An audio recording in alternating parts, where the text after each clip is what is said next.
نحمده ونصلي على رسوله الكريم اما بعد فاعوذ باللہ من الشیطان الرجیم بسم اللہ الرحمن الرحیم۔ میرے پیارے اسلامی بہن بھائیو، السلام علیکم۔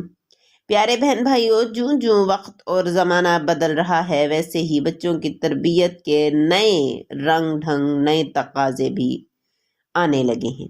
اس وجہ سے بچے اور والدین دونوں ہی اپنی اپنی جگہوں پر کشمکش کا شکار ہیں۔ پیارے بہن بھائیو، بچوں کی تربیت کے لیے سب سے پہلی جو درسگاہ ہوتی ہے وہ ماں ہے اور دوسری باپ۔ لیکن جب درسگاہ ماں اور باپ ہوتے ہیں، اسی لیے ان دونوں کا ایک ہی بات پر متفق ہونا بہت ضروری ہے، وہ یہ ہے کہ بچوں کے سامنے سب سے پہلے تو ایک دوسرے کی عزت کرنا ضروری ہے۔ پیارے بہن بھائیو، ایک دوسرے کی بات سننا ضروری ہے۔ دیکھیں، بچہ سب سے زیادہ دیکھ کر سیکھ رہا ہوتا ہے، لہٰذا پہلے تو والدین اور ساتھ رہنے والوں کو جیسے مشترکہ خاندانی نظام ہے، اپنے ہر عمل کے ساتھ یہ یاد رکھنا چاہیے کہ بچہ یہی سب کچھ مستقبل میں کرے گا جو وہ دیکھ رہا ہوتا ہے، خواہ آپ اس کو کتنا بھی کسی بات سے کیوں نہ روک لیں، جو اس نے دیکھا ہے وہ ہرگز کرے گا۔ یوں بچے کو جس بات سے مسلسل روکا جا رہا ہوتا ہے وہ اس کے لیے تجسس بن جاتی ہے۔ وہ اپنے تجسس کی تسکین یا کھوج کے لیے اس عمل کو بار بار دہراتا ہے۔ بچوں کو خوف یا لالچ دے کر کام کرنے کی طرف آمادہ مت کریں، ورنہ وہ ساری عمر خوف یا لالچ کے زیر اثر زندگی گزار دے گا اور مزید دشواریوں کا شکار ہو جائے گا، اور آپ کو بھی اس کا حصہ بنا لے گا۔ اس کو جو سیکھنا ہے، جو تربیت کرنی ہے، اور وہ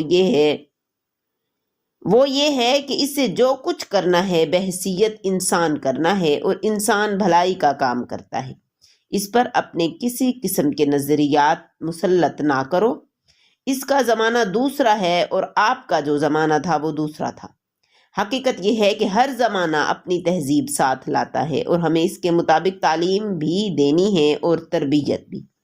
تعلیم نے تو وقت کے ساتھ ساتھ کسی حد تک اپنے معیارات بدل لیے ہیں، مگر تربیت جو ہے، تعلیم اور تربیت دو الگ الگ چیزیں ہیں۔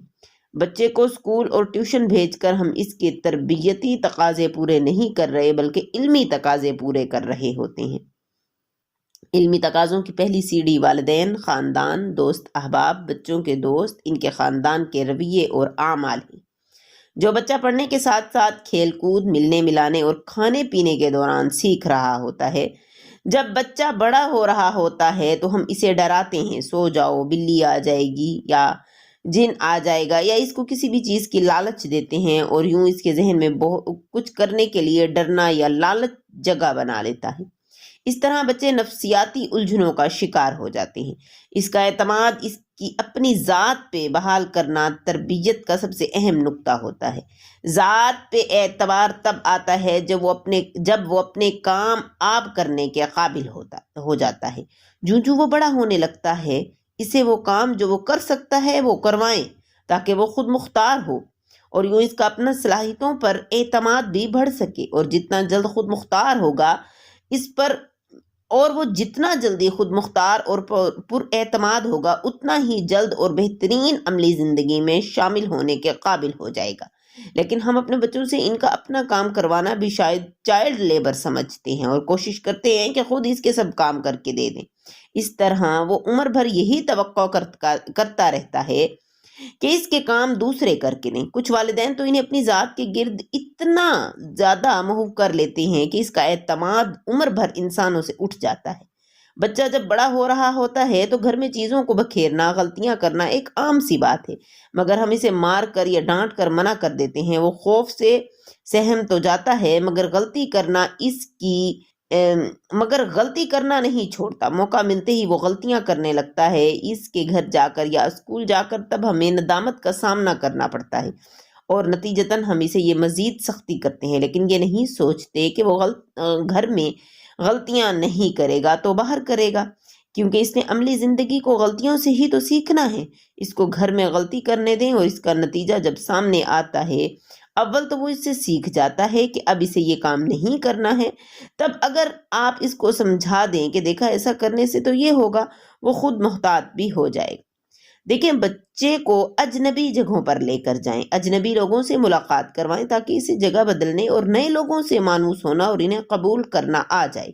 لوگوں اور خصوصاً اجنبی اور نئے افراد کے سامنے اس کی رہنمائی کم سے کم کریں۔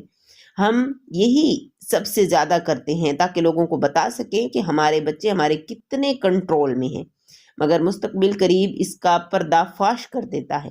جو ہی بچہ ذرا طاقتور ہوتا ہے تو وہ کسی بھی صورت اس کنٹرول سے بغاوت کر دیتا ہے، کیونکہ اس کی عزت نفس مجروح ہو رہی ہوتی ہے، جبکہ ہم سمجھتے ہیں وقتی طور پر اس کے ذہنی معیار تک آنا ہوگا، یہی وقتی طور یہ بچہ بننا ہوگا۔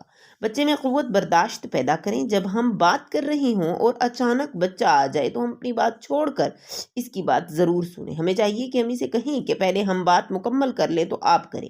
یوں اس میں تہذیب اور گفتگو پروان چڑھتی ہے اور قوت اور مدافعت جو ہے وہ پیدا ہو جاتی ہے۔ لڑکے اتنی سست روی سے بڑے ہوتے ہیں کہ بچپن کا عرصہ لڑکیوں کے مقابلے میں زیادہ لاڈ پیار حاصل کر لیتے ہیں۔ اس کی وجہ سماجی ہے، لیکن طبی لحاظ سے یہ بات بہت اہم ہے کہ لڑکیاں بہت جلد بڑی ہونے لگی ہیں، جبکہ بچہ ذرا چلنے اور بولنے کے قابل ہو تو چڑچڑے ہو کر ہاتھ اٹھانا ایک عام رویہ ہے جس کو ہم کہتے ہیں وہ مارتا ہے۔ اس کا ہرگز مطلب یہ نہیں ہوتا کہ وہ مار رہے ہیں۔ وہ چونکہ ابھی روانی سے بول بھی نہیں سکتا، تیزی سے بھاگ نہیں سکتا، گویا اپنی جسمانی حفاظت اور دفاع نہیں کر پا رہا ہوتا، جب وہ کسی سے بات زچ ہوتے ہیں تو یہ دفاعی رد عمل اختیار کرتے ہیں، تب ان کو توجہ کی ضرورت ہوتی ہے۔ اگر اس موقع سے آپ فوری طور پر اسے تھپڑ ماریں گے تو ممکن ہے آپ کے اس عمل سے وہ تشدد سیکھ لے گا۔